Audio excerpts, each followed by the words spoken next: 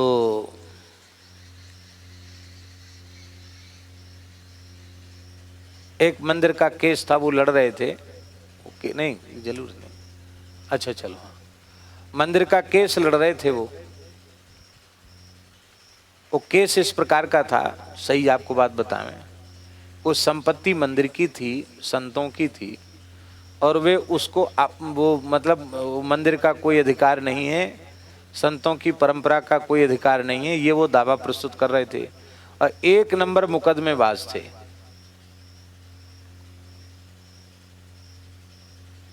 लोगों ने कहा महाराज इंदौर शहर के बड़े बड़े ट्रस्टों में किसी न किसी रूप में ये हैं, वो जहाँ ही हैं वहाँ झगड़ा जरूर है, क्योंकि इनसे बड़ा मुकदमेबाज, इनको हाई कोर्ट में ही सबको इनका दर्शन होता है और घर पे इनका दर्शन कम होता है। बुजुर्ग आदमी थे, लगभग 70 साल की उम्र होगी। तो मैंने उनको कहा, मैंने कहा देखो ऐसा है। बोले नहीं नहीं, ये दुकानदारों ने गलत केस कर रखा है, मैं इनको एक बार नीचा दिखाऊंगा, बाद में मुझे कोई लेके थोड़ी जाना है, मैं तो भगवान की संपत्ति भगवान के ही नाम पहले, लेकिन मैं जीत करके हासिल करूंगा। हमने कहा आपको केस लड़ते कितना समय हो गया, दीवानी लड़ते लड़ते? अरे बोले क्या 40 साल हो गए लड़ते लड़ते। तो हमने कहा और कितने साल लड़ेंगे? अरे बोले 70 साल तो कम से कम लड़ेंगे हम केस। कितने साल? अभी मरे थोड़े ही हैं, 70 साल हम लड़ेंगे। तो मैंने थोड़ी देर पहले उनसे पूछ लिया था कि आपकी आयु क्या हो रही, तो उन्हें 70 वर्ष बताई थी। और हमारे मन में तो आया कि हम इनसे कहें कि 70 वर्ष लड़ेंगे, तो 70 साल तो अभी आपने बताई, और 70 साल अभी आप केस लड़ेंगे, फिर फैसला होगा, तब बाद में आप जो कुछ आपके मन में आएगा सो आप करेंगे। तो अभी 70 साल के हो गए, तो 70 साल और आपको मिल जाएंगे, तो कितने साल के हो गए? क्या पढ़ा लिखा बुद्धिमान व्यक्ति ऐसी बात कर रहा है? और हमसे तो कहा था 70 साल लड़ेंगे, और वो साल 1.5 साल में ही निपट गए, चले गए। ठाकुर जी का मंदिर ठाकुर जी को प्राप्त हो गया। लेकिन एक बात की बात हम ये बता रहे हैं आपको कि मनुष्य इस नाशवान संसार की वस्तुओं को इतना अधिक महत्व दे देता है कि उसके पीछे अविनाशी परमात्मा की स्मृति का उसके जीवन में कोई महत्व नहीं रह जाता। हमने मरने के बाद हमने अपने लिए व्यक्तिगत क्या हमने इकट्ठा किया, इसकी स्मृति उसको नहीं रहती। हमारे महाराज जी के पास एक संत रहते थे, उनका एक बड़ा प्यारा पद है, बस उसको हम बोल करके पूरा कर देते हैं। बहुत प्यारा पद है, ऐसे बोल देंगे। यारो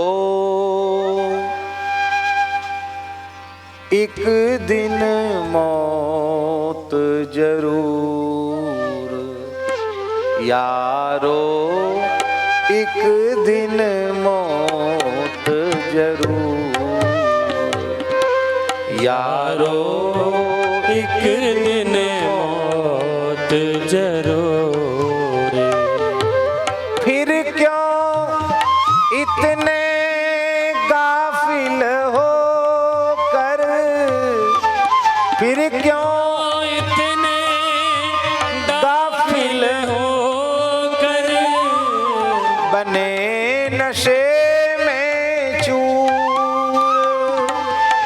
हाँ बने नशे में चूर। यारो एक दिन मौत जरूर, यारो एक दिन मौत जरूर। यही चुड़ैलें तुम्हें खाएंगी, जिन्हें समझते हूर, माया मोह जाल की फांसी, इससे भागो दूर यारो, एक दिन मौत जरूर जानो, एक दिन मौत जरूर। जान बूझ कर धोखा खाना है यह कौन शहूर।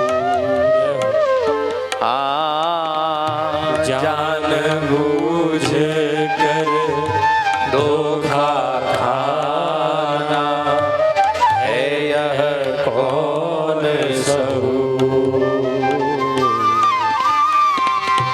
राजा रंक सभी दुनिया के, छोटे बड़े मजूर। राजा रंग सभी दुनिया के, छोटे बड़े मजूर।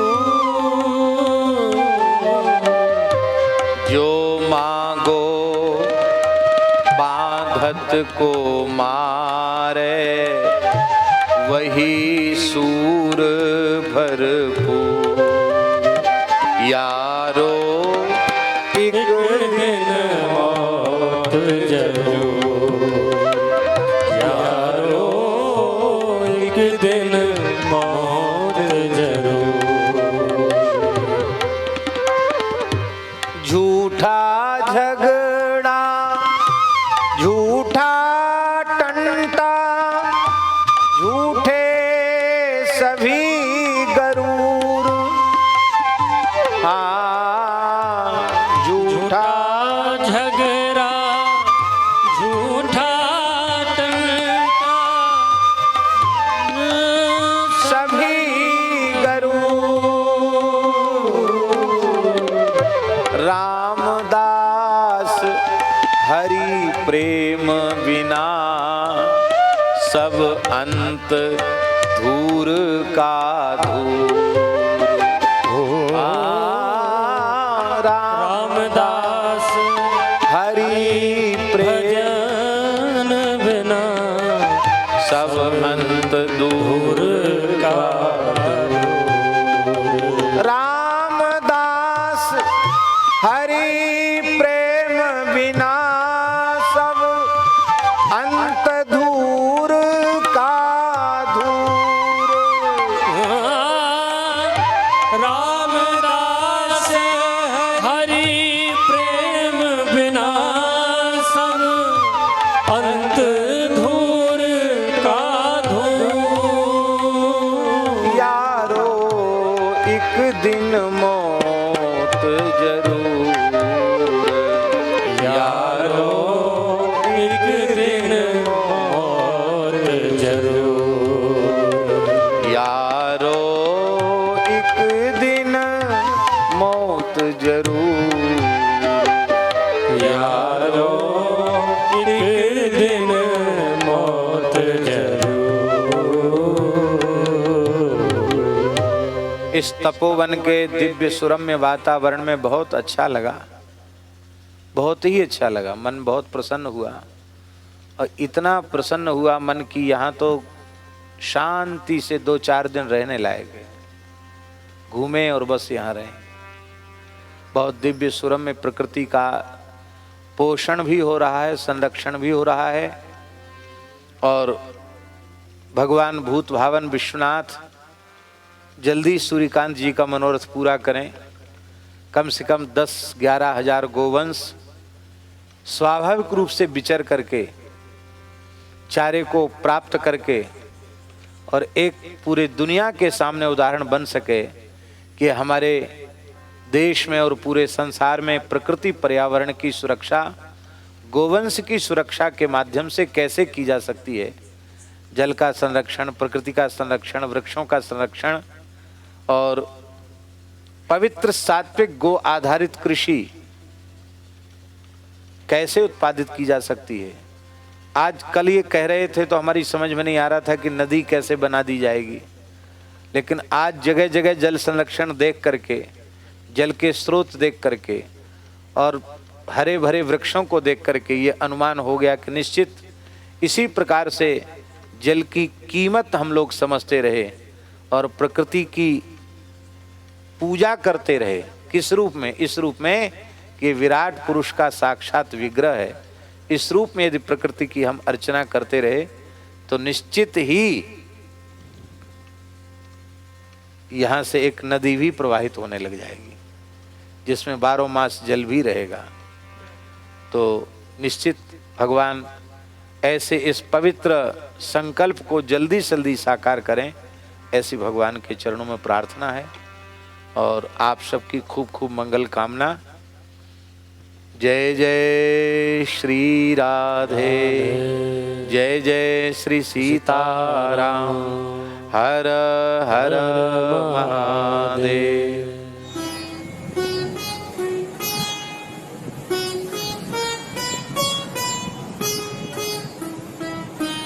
श्री सीताराम प्रतिदिन सत्संग एवं दर्शन के लिए श्री महाराज जी के ऑफिशियल चैनल को जरूर सब्सक्राइब करें।